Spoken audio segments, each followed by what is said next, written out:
Yo, man, there's too many bums playing quarterback in the National Football League. There just are. Isn't it crazy that we've been playing this sport for over 100 years? The National Football League has been around for over 100 years, and we still struggle to put out 5 people that can play the quarterback position on any given Sunday at a decent rate. Forget elite, forget good, because good is relative. Just decent. There are too many bums playing the quarterback position in the National Football League, and I'm tired of it, man. I'm tired of it. Yo, we need to stop blaming Jerry Jones for everything wrong with the Dallas Cowboys. We need to stop blaming Jerry for not holding your team accountable and having your team prepared on game day. We need to stop blaming Jerry for that. You knew where the sun was going to come from. You knew how it would impact your players because it's impacted them. It's not like that only happened in 2024 when your team is struggling. Because why didn't we hear about it when you were going 13-3 and 13-4 and 11-6 and when you were having double-digit wins a year? Why didn't we hear about it then? Oh, I know. We did hear about it. It just was impacting the opposing team and not you. So how is it Jerry's fault that now you want to make it a problem when your team only got 3 wins and you trotting out Cooper Rush, as your starting quarterback? And now it's a problem because your division rivals come into Jerry's world and beat your ass by 30. Now it's a problem. And now we want to blame the owner. Oh, why don't we put the curtains up? This, that, and the other. I just don't get it, man. I just don't get how, as a franchise, as a team, you could be this. And I feel bad for Cowboys fans, man. I feel bad for Cowboys fans because it's just like, dude, who else is there left to blame? They know Mike McCarthy's got one foot out the door. He knows it. The fans know it. The players know it. Just listen to Michael Parsons after the game. Right? Like this team, man. This team, it's gone through so much. And the thing is that like there's nothing around the horizon that says that you're going to be competing for a Super Bowl in the next couple of years. My thing is this though. I think that let's not overreact in the offseason and say that they need to make XYZ changes and then they'll be back. Because I think if you look at just recency, right, there are too many signs that say, yo, if I just have one draft, I'll be okay. Even if I keep Mike, I'll be okay. Right? But my thing is, this is what they're going to do, is that they're going to go out in this offseason. They're going to fire their head coach. They're going to bring in a new person. And God knows who this new person is going to be. Right? They're going to bring in a new philosophy. And now them and Dak are attached at the hip. But now let's say if this quarterback and that head coach don't get along with each other, now what? Right? Like now what? Because Dak got a no-trade clause. He's got $60 million a year owed. And the new head coach is going to realize, yo, I cannot win with this cat. But I'm stuck with him. Because let me tell y'all, like that is a very real possibility. And it's going to be hard. It's going to be hard to win in Dallas going forward because now you're going to have 3 players that are going to be the highest paid players at their position, right? Michael Parsons is going to get a lot of money. Regardless of what he said about his coach, his quarterback, his team in general, whatever he said, he's going to get a lot of money because he can play his position at an elite level. Right? That's just what it is sometimes. That's what it comes down to. And now my thing is like, yo, stop how many fingers are you going to point at each other? Because your lack of ability to prepare for games every week. I don't care. Like, to me, the bigger problem isn't that, that you lost. It's the fashion that you lost in. And to give, to have the amount of turnovers, to have, the penalties you had, the inability to cover one-on-one. Like that is a glaring, it is a huge problem now on your team, right? Because regardless of not having Dak or not, right? Like how do you move forward with that defense? How do you move forward with Mike Zimmer? Because that clearly hasn't worked. Clearly has not worked. That defense has regressed to a level that nobody, I don't think, actually thought would happen. I'll be honest. Coming into the year, right, I did not think that the Dallas Cowboys are a playoff team. And I think if you ask most people, they didn't think so either. Because they just, talent perspective, they just did not do enough. And I also think that if Dak doesn't play elite, they struggle to win. Right? That's just been the norm. And if they don't play with the lead, they struggle to win. Right? They didn't improve their run game in the offseason. We knew what they were going to be going into the year. If they needed to play absolutely perfect to win, more than 9 games. They obviously started off slow, and, they've continued to look mediocre. But my thing is, what we didn't predict is how inept that defense would look under Mike Zimmer. Dan Quinn, he bandaged a lot of what they are. Because what they are is a defense that is too small in the middle. That box is way too light. We knew that was a problem 2 years ago, right? They didn't address it last year, and they were surprised that Green Bay and Aaron Jones ran all over them in the playoffs. And you come into this year, you still didn't address it, and you can't defend the run still. So if you can't defend the run, you cannot control any aspect of the game. And that's exactly what happened. So, but my thing is that they struggle on all 3 levels. Did we know that defensive secondary is going to give up that many big plays? They can't defend at all in one-on-ones. They can't defend in the red zone. They can't get pressure to the quarterback. Even with Micah Parsons. He's great. I think he made some plays even against the Philadelphia Eagles that last game, but they still are not good enough. They're just not.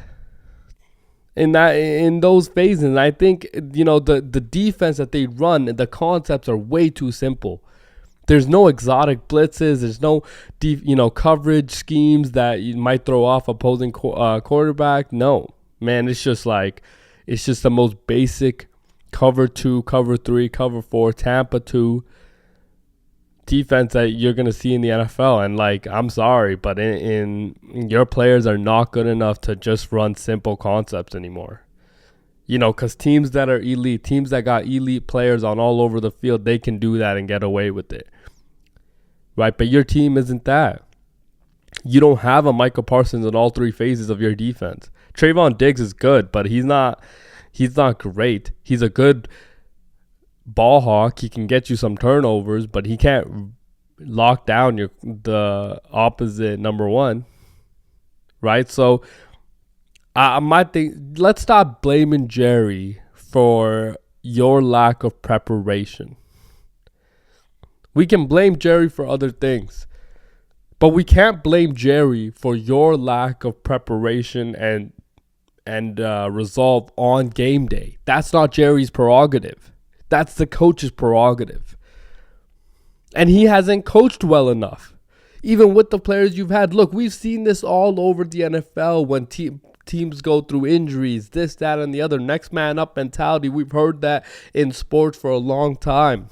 And good coaches are able to coach, their third string tackles to play like a first string tackle. We've seen it over and over. We've seen why Mike T in Pittsburgh is revered in the NFL.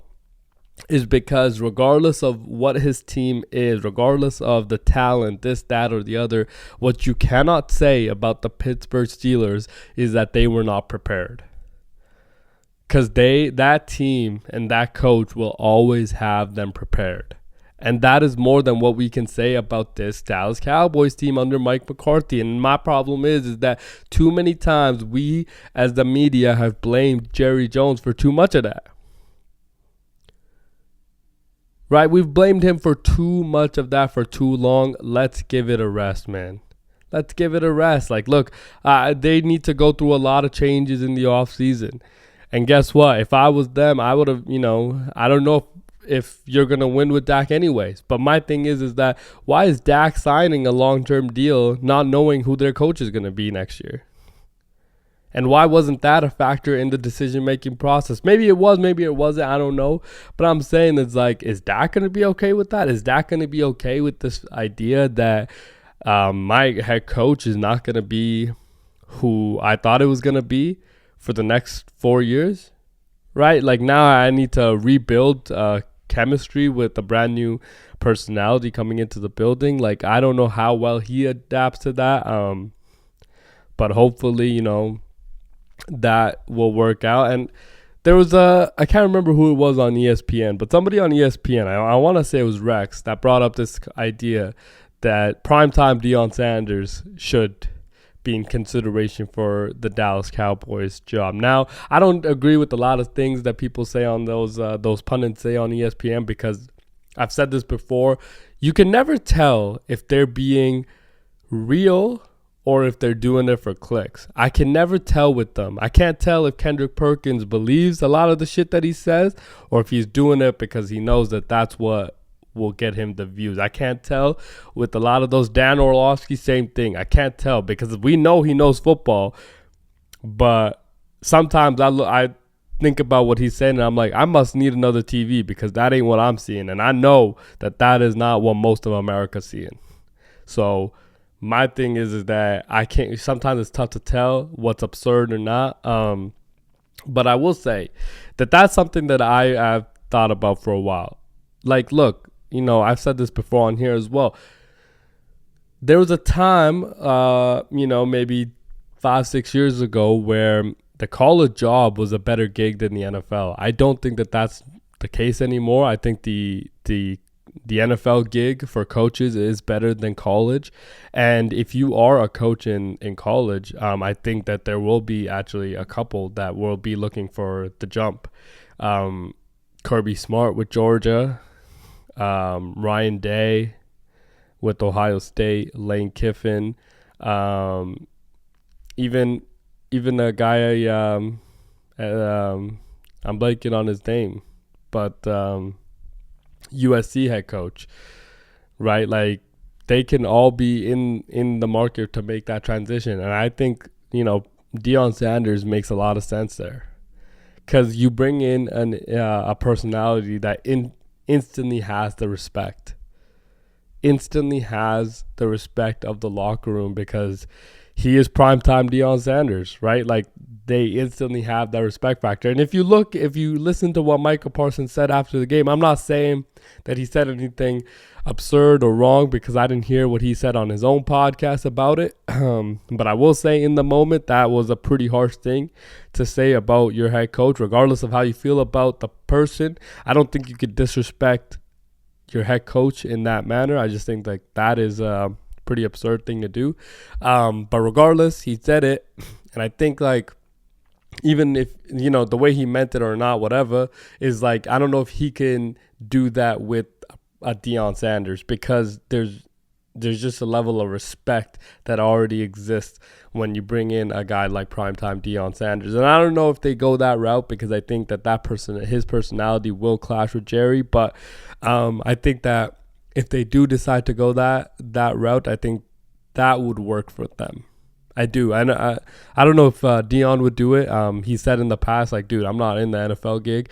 I want to stay in college and build men, build personalities, and build from the ground up. And I don't want to compete against, with men that are making on my team that I have to coach that are making, $60 million.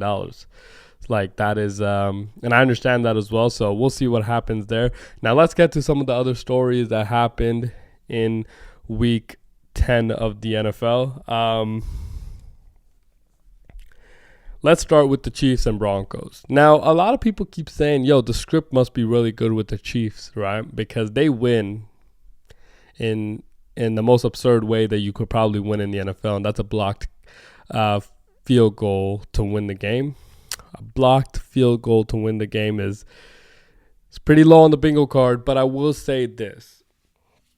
Whether it was, the script or not, I'm not going to speak on that. My thing is this, is that there was a moment right before it happened, and I turned to my dad. My dad's a huge Chiefs fan, by the way. I turned to my dad. I was like, wouldn't it be crazy if this kick gets blocked right here?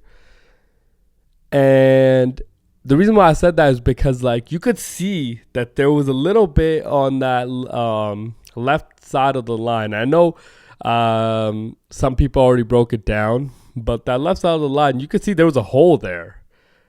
And there should have been another person on that side of the line, right?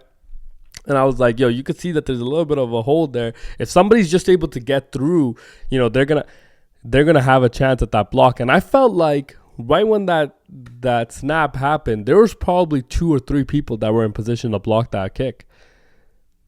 Regardless, the Chiefs still the Chiefs. They're going to be a tough out regardless of when you play them and how you play them. And the Denver Broncos, I know there's no such thing as moral victories, but Bo Nix has played really well. He's played really well for you, and you're 5-5. Like, you're not out of it by any means. So your defense has played really well. You stopped a lot of what KC was trying to do, right? And that, I think, in itself is a really plus point that you could take away from. Everybody talked about this, idea of the salary cap when Sean Payton benched Russell Wilson and then eventually cut him. They're paying, $37 million of his salary even this year, $82 million against the dead cap. And this team is still really competitive. So my thing is like, yo, in the NFL, it's the salary cap gymnastics and everything else. It's not that hard. You can build a winning culture fairly quick if you hire the right pieces, right? And what Sean Payton has done, clearly, right? You hire the right pieces, you put the right pieces in position of success, and you'll be okay. And I think if you're the Broncos, you have done, that, and you have started to build something at least in Denver. And I think, like, that's all that the fans and everybody's hoping for. And I know that there's no such thing as moral victories, but I feel like if you could take one, you have to realize that the Chiefs are still the Chiefs, man. They are. We can talk about how they got lucky, this, that, and the other. I think that is preparation. It's like they knew, they must have known something about that field goal thing to get that block in that moment. I don't think that just happens by accident. I think that in the NFL, everything needs to go so well for a play to be completed and executed the right way. And I felt like that was a situation where they just executed better than anybody else. And I feel like if there's a team that does it to a level that is as good as them, I mean, like, to a level like that, it's only the Chiefs, right? Who else can we think of that's done it like them, right? The Chiefs are now 9-0 after Week 10 in the NFL. So, look, they play the Buffalo Bills in Week 11. I think that's a huge game. So we'll see which team looks like what, because let's just talk about the Bills. The Bills have looked really good, but it's also like, who have they really played that's been good? The Jets, the Colts, like, who have they really beat that's, like, good? The Dolphins. So my thing is like, I don't know. I think that this Week 11 is their big test. I think that Josh has played well, but there are moments where he hasn't played well. Again, early against the Colts, he didn't play that well, and then the second half, he played really well. But there was moments in that early part of the first half that he didn't play well. Finished the second quarter really well. So, there are moments where I feel like Josh has played well, and sometimes where he hasn't really played that well. And I think against the Chiefs, you have to play almost perfect to win. Just ask the Broncos. So I'm excited for that matchup, and we'll kind of see who's really at the atop the AFC, because I think it's a competition between those two, maybe three. My thing is, if you throw the Baltimore Ravens in there, you also have to understand that, like, that defense is very is very like not good. That defense is very, it's going to be very tough to win with that defense in the playoffs, because everybody knows it. The tape is just out, right? And when the tape is out, that means that you can be targeted. You can be targeted at so many different positions of your defense. And I feel like that is what's going to take place. Now, I will say this. There's something that's been on my mind, right? There's a thing about, there's two teams at the top of both conferences that people have been talking about: the Detroit Lions and the Baltimore Ravens. And I'm going to say something about both those teams. The Detroit Lions will not win the Super Bowl this year. Well, no, my team.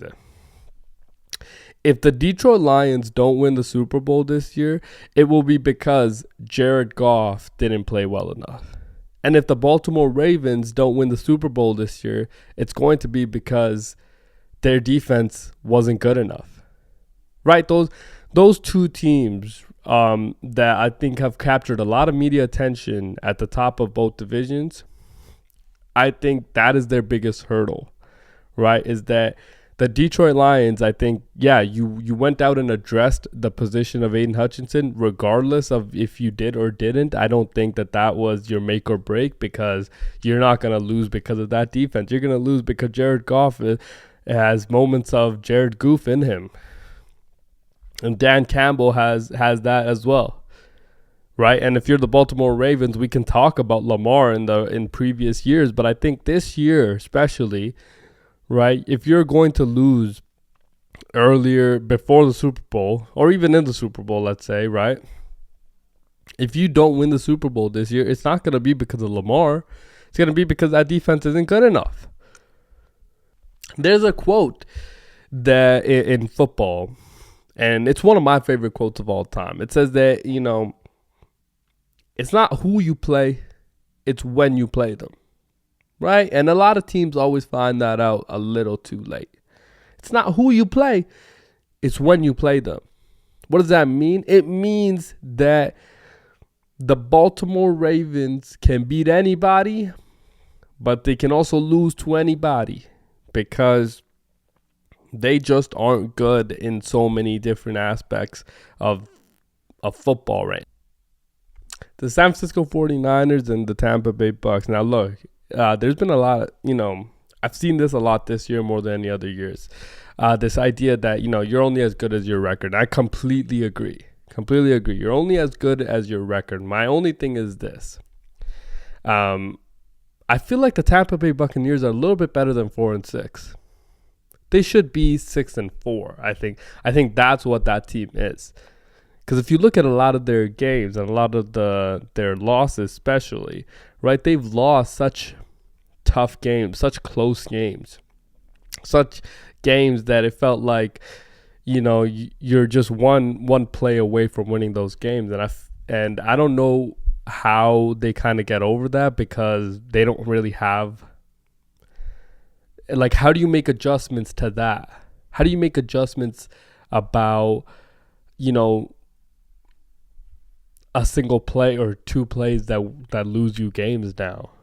How do you make adjustments to that? And that's why, coaches get paid the way that they get paid. But my thing, like, your quarterback, Baker Mayfield's played really, really well.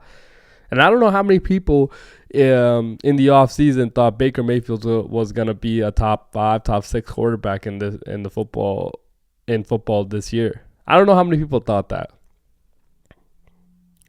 Right? I don't know how many people thought that the Tampa Bay Buccaneers were going to be this competitive every game.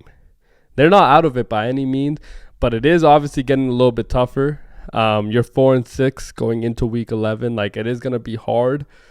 But like, to play without your top 2 wide receivers in Chris Godwin and Mike Evans, right, and still be this competitive, and I feel like they've had a tough schedule. They've had a really tough schedule.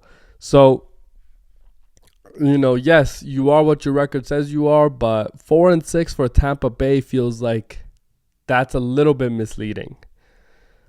And I think if you're the Niners, 5-4 is a little bit misleading as well. right? Because you're definitely better than a 5-4 team, right? Especially with CMC coming back and the way that Brock Purdy has played. Man, the way Brock Purdy has played in the last couple games, but especially this last game against Tampa. And let's not make any mistake about it. If you are new to football, you have to understand this one thing. The Tampa Bay Buccaneers defensive line is always prepared. That defensive line is something that you need to prepare for, because they have a guy. They have a couple guys, but they have one guy that plays a 3 technique better than probably anybody in football. Vita Vea is somebody that plays the inside at a rate that, and at a level that nobody else does in football. So it's tough. It is tough to go up against him. And I feel like the way that they played and the way that Brock played just shows that he's ready for another run. And I feel like him getting CMC back, who again right off the plane from Germany into the backfield, this guy gets over 100 yards. Like, that is tough to do. I don't care who you are. That is tough to do, man. 100 yards in the National Football League after the injury he had. Like, because just think about it. Psychologically how that is. Like, you're getting back on the football field after, missing so much time. And you don't know how your body's going to react. And I just feel like, especially with the Achilles, like the burst and all that, like I feel like that does play a factor in your mental psyche. But for him, like, he gets 100 yards right off of that is really impressive. And I think that the 49ers are better than 5-4. I also think that the way Brock is played makes them a much better team than 5-4. And I've said, and we started this show or this episode off by saying, I can't believe that we've been playing football in this country for over 100 years, and we still struggle to put 5 quarterbacks, 5 people that can play the quarterback position at a decent level on any given Sunday. Brock Purdy at least does that on every given Sunday. You can't say the same about so many quarterbacks. Right, like, he doesn't turn the ball over that much. He runs the offense really well. Kyle likes him. Kyle, I think, has all the confidence in the world in him. And him and George Kittle and their connection, I feel like the chemistry, ever since Brock got his first start, I feel like has been really good. They've played really well together. And I think this Niners team is only about to go up and to the right, because they look like they are now. They're going to have to figure out the Jake Moody situation, right? I'm happy he made that last one for the game winner, but they have to figure something out about that, because you cannot expect to miss that many field goals and then have the boil over on the sideline with Deebo Samuels choking out your long snapper like you did, and expect everything to be great in the next game just because you won this last game. I don't know. I can't speak on what that locker room is like, but I feel like that is something that needs to be kind of addressed and kind of figured out, because you just don't know how much boil-over impact that's going to have going into the rest of the year. I think that Jake Moody situation definitely needs to work itself out, because you just can't miss like that, because that almost costed them the game. Let's be real, right? That almost costed them the game. Let's move on. The Pittsburgh Steelers and the Washington Commanders. Now, look, this was supposed to be the game of the week. I think that would have been my game of the week going into the week, just because that feels like such a monumental game for both teams. It's your first actual test against a good team. More so for the Commanders and the Steelers, I think. Even for the Steelers, too, because you finally now the Steelers are going into their schedule of playing their divisional games now. So let's see what they really are. But I'll tell you what they really are. They're a better team with Russell Wilson than they were with Justin Fields by a mile. By a mile. Okay? And I think that, are they legit contenders for the Super Bowl? Hell no. right? I love the Pittsburgh Steelers. I love Mike T. I love Russell Wilson, but I just don't think that that's the case. I think that even within your division, you're going to struggle. I think even, you know, in the AFC, it's like, in the AFC, it's tough. It's tough to win.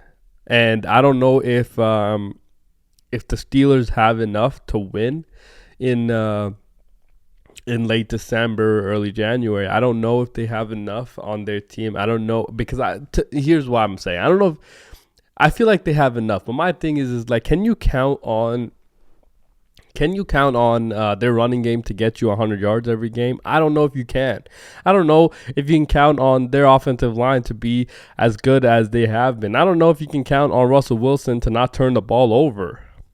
I don't know. I feel like too many things have to go right for them to win games. And I feel like, you know, just take this game against the Commanders. I think that too many things have to go right for them to win by 1 point. To win by 1 point, by the way. And against a defense that's not very good. The Commanders on offense are pretty good, but their defense is not very good. And the Steelers had to do so many things right for them to win by 1 point. And that just kind of says it all. I feel like they're not really there yet to be considered Super Bowl contenders. I could be wrong, but I think that, you know, Super Bowl contenders is a bit of a stretch for the Pittsburgh Steelers. I think the same thing about the Washington Commanders. Can they win the division still? Yes. Now you're only a 1 game back of Philly. Philly's playing great. I've said it on this show many a times that I think that the Philadelphia Eagles this should be no surprise. This is the expectation of what that team should be. And they have started to finally click and put some things together, but let's not act like this is a surprise. We are still expecting them to win the division and be hosting playoff game and get to at least the NFC Championship game, because that is like, yes, this is what they should do, because again, Howie Roseman has constructed a team that should win now, not build for the next 3 years, even though that's what they will do, but like they should still be in a position to win now. You're 2 years removed from going to the Super Bowl. Like, let's not act like, you know, this team isn't prepared. And I know that even when they're winning, Nick Sirianni is still getting some heat, but keep winning and you'll be fine, I think, in Philadelphia. I think, but yeah, if you're the Commanders, like, you should still be in contention to win the division, if not still get a playoff game, right? And we'll see what they can do. And I think that they're good enough to at least win a playoff game for sure. Right, if you have to go up against, let's say, an Atlanta Falcons that hosts a playoff game, yeah, you can beat the Falcons. Or anybody that might host in the AFC South, the NFC South, which we think is going to be the Falcons. Right? Are you good enough to beat an NFC West? I think so. Like, I think it's going to be tough to beat the Niners, and I think it's going to be tough to beat the Cardinals. But I think that you definitely have the potential to. I don't know if they can beat the Packers or the Lions, because I think that's kind of a stretch. But yeah, I think that they should definitely be in contention to at least win a game. And that, like, how could we have said that, 100 days ago about the commies? I don't think so, man. And that they have to be the biggest surprise in the NFL this year. And this is a pleasant surprise, by the way, because that division has been terrible for so long. Like, I've said this before, like, the Dallas Cowboys used to get at least 5 free wins. You win 2 against the Giants, you win 2 against the commies, and you split 1 with Philly every year.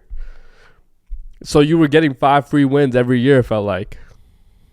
And now that, the Commanders are finally good, like, thank God that has happened after so flippin' long in the East. And we're just hoping that it'll happen for the New York Football Giants, or John Mara might actually strangle their general manager, who said that Chicago's driving up the price and Philadelphia's out. Well, Saquon Barkley went to Philadelphia and now he's killing it. So tough luck. Right, and Brian Daboll, man, he cannot coach. he cannot be the head coach. He can coach. He cannot be the head coach. Because there's just things that he says that I'm like, dude, you can't say this as a head coach. You can't throw your quarterback under the bus like you have, your $40 million quarterback like you have. Right? And Daniel Jones, like, he has somehow, some way, Daniel Jones has made it so we have just given him time because we thought that he would develop after 6 years. I don't know how he's gotten 6 years in the NFL. I don't know how he's gotten away with this idea that, we'll just give him developmental time for 6 years. But now, we want to write off Bryce Young after 11 games. We want to write off Anthony Richardson after 10 games. But we want to give Daniel Jones 6 years to develop. How has he gotten away with this? We're going to give him $40 million a year? How is he getting away with it? I don't know. Look, he's not good. And I'll be honest, I like to give people the benefit of the doubt. I will not give it to him because it feels like the world's giving it to him for 6 fucking years. For 6 years, he's gotten the benefit of the doubt, dude. And I don't know if he gets it anymore. And speaking of Anthony Richardson, wow. Shane Shitkin. That needs to be his name now. Because he benched Anthony Richardson, if y'all remember. It was his decision to go with Joe Flacco. And if y'all remember, he said, this is a permanent move. We will not go back to Richardson this year because we feel like Joe Flacco gives us the best chance to win. Well, what now? What happened now? Now that you're back, now that you saw two games of Joe Flacco and you saw that, it's not just the quarterback position. My team is not good enough to win. It's not good enough to win.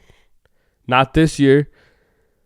So now, instead of going with Joe Flacco, who we thought could take us to the Super Bowl, which I don't know where you got that idea from, now you're going to go back to the person that you needed to develop in the first place? Well, yes, that is why the outrage in around Indy happened in the first place, brother. And I don't know if this was Steichen's decision or if a lot of this was Jim Irsay. But what a terrible franchise. What a terrible franchise move to make. And Indy, man, for years, this team has complained about the whole Andrew Luck situation. Get over it, man. You haven't put together. You're telling me you haven't gotten a competent team since Andrew Luck? Like what? Come on, man. When are we gonna stop blaming the way that he retired on your situation now? Like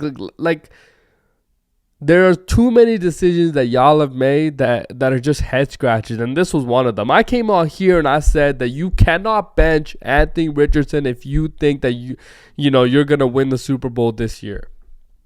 Unless you think you're gonna win the Super Bowl this year, you cannot bench Anthony Richardson. And now look. You realize after 2 starts of Joe Flacco, you're not actually going to win the Super Bowl. And now we're back with AR. Good job, Shane. Good job. Yep. Just like we said it would.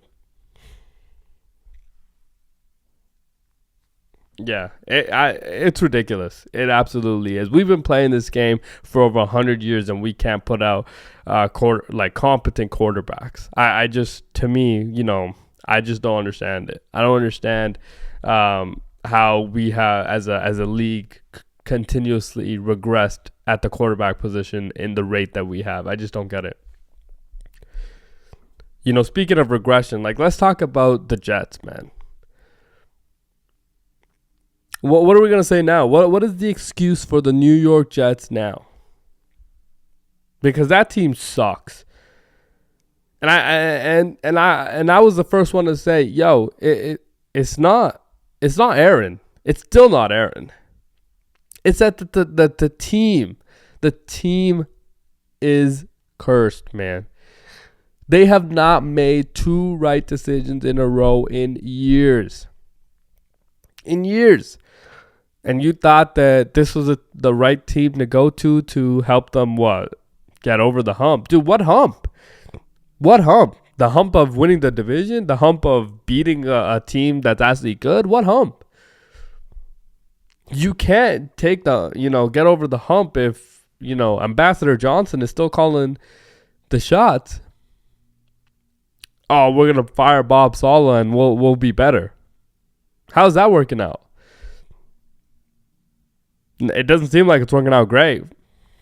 It doesn't seem like that because your defense is regressed every week since Bob Saleh has left.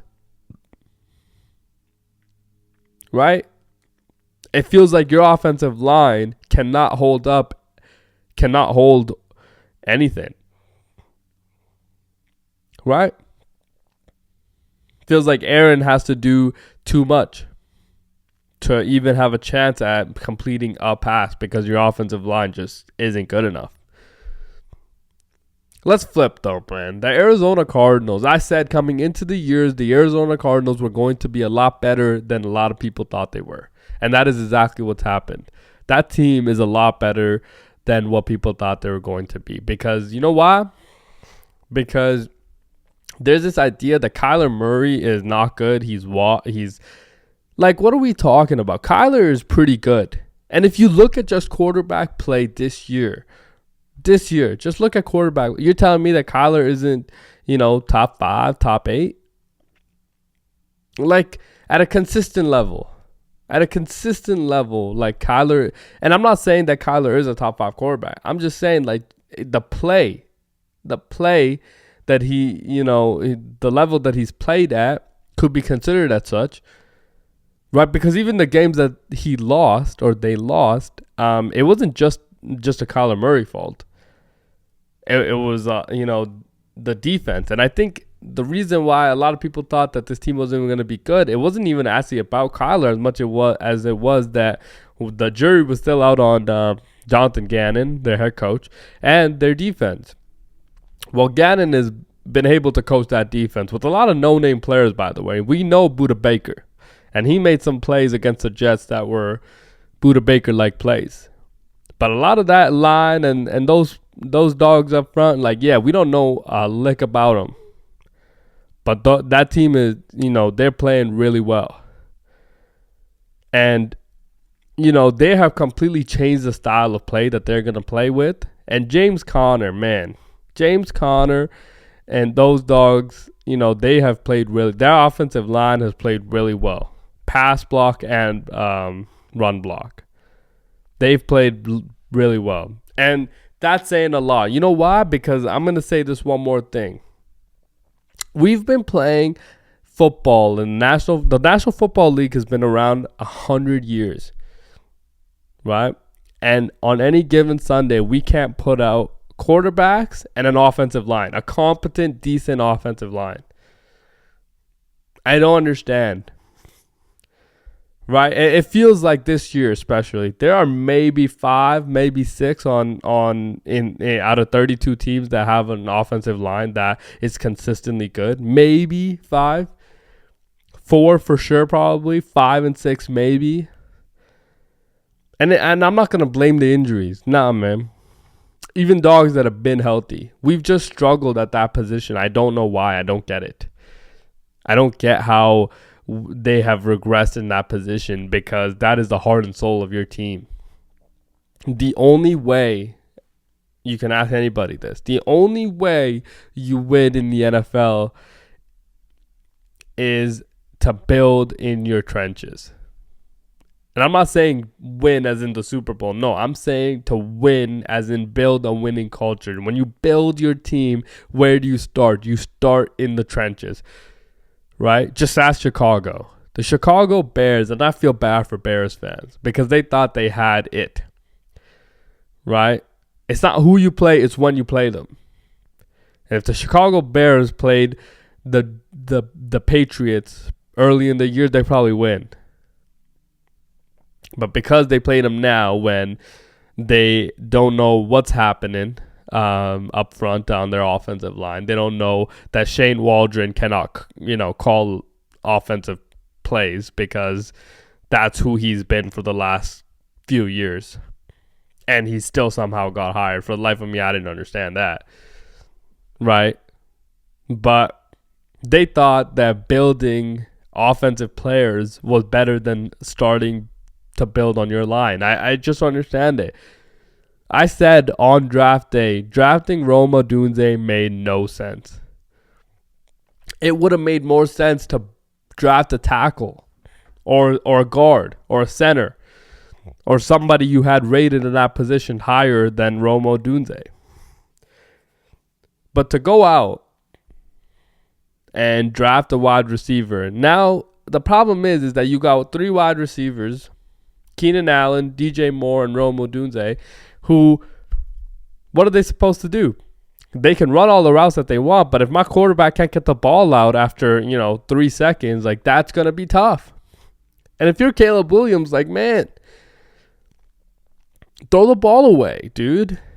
You're holding the ball far too long. 4 or 5 seconds. Like, you expect your offensive line to hold up for that long? There's no offensive line in football that's holding up for that long. The defense gets paid too. So my thing is we can't expect our offensive line to play well when we're not helping them either. But the offensive lines have not played well in the NFL. I don't know how much it is to do with coaching, preparation, or just players and talent in general. But I feel like it all goes back to the college game, and the transition isn't as good as it used to be. Because the level of offensive line play continuously gets worse, it feels like. And we, out of 32 teams in the NFL, we have maybe 5 teams in the NFL that has an offensive line that's consistently good. Maybe 5. And even that's a stretch. I think 4 for sure. On every given week, that's a pretty good offensive line. Run block, pass block, all that. But we're struggling to put out 5 offensive line plays. Right? We're struggling to put out 5 good quarterbacks on any given Sunday. 5. 32 starting quarterbacks in the NFL. We're struggling to put out 5? That's insane to me. And quarterbacks can only make up for so much. That's why the elites are the elites. That's why they get paid the way they get paid. But, there has to be help from all sides. There has to be play calling help, which Shane Waldron, what he did in Seattle, after what he did in Seattle with Geno, there is no way he should have ever gotten a call from any team in the National Football League to call plays for them. There is absolutely no way that should have happened. After what Luke Getsy did in Chicago, there's absolutely no way in hell that any team in the National Football League should have rang his phone asking him to call plays for their team. That is, I might need another TV because of what they were seeing versus what I was seeing. Because the lack of creativity on both players, right, and their lack of creativity on plays was glaring everywhere they've been. And there's a quote, and I'm gonna leave it by saying this. There's a quote that Nick Saban made really famous. The GOAT, Nick Saban, made really famous. Adapt or die. Football is all about adapting. You have to adapt in the National Football League if you want to continue to coach. And I'm happy, and I'm not here to call for anybody's job and this, that, and tell them how bad they are at their job. No way. But I will say this, that they should not have been in a position to get fired from their positions because they should not have been hired. Let's look at their track record. How can you hire individuals with the track record that they have had in the National Football League? I think it's too glaring for you to make that decision. I think that if you are making those decisions and then you're also firing them, that is unfair to the people that got fired and why they got hired in the first place. Now, you have to adapt or you will die. Shane Waldron and Luke Getsy were unable to do that. And the tape is far too recent for you to hire them.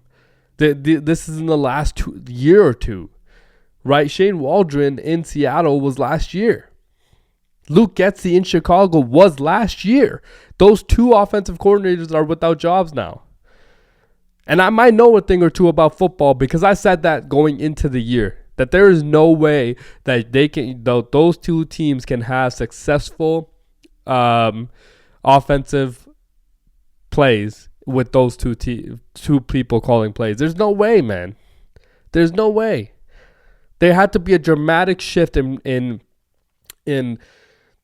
their philosophy for them to have success. And that just didn't happen. Now they're without jobs. Who would have known? Oh, wait, we did. I'll catch you next time. Game all with Muneeb Khan.